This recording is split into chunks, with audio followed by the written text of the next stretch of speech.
Bidah dari surgaku. Tiada yang memahami segala kekuranganku kecuali kamu, bidadariku. Maafkanlah aku dengan kebodohanku yang tak bisa membimbing dirimu. Hadirmu tempat berlindungku dari kejahatan syahwatku.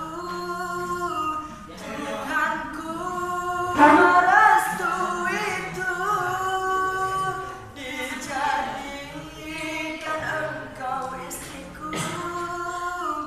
Engkaulah bidah dari surgaku.